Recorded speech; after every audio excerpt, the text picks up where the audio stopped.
İran təzminat üçün BMT-yə müraciət edə bilər. Amerika özü üçün tələblər irəli sürə bilmir. Əlbəttə.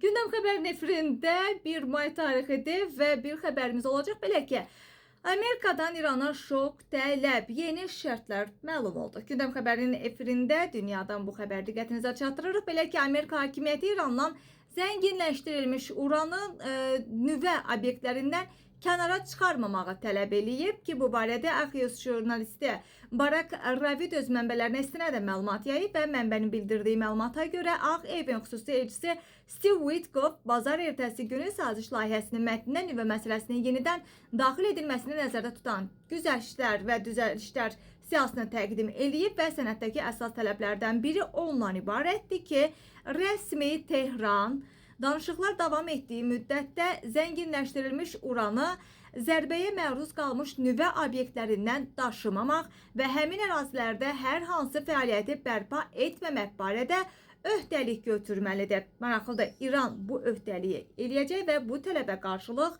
nə deyəcək?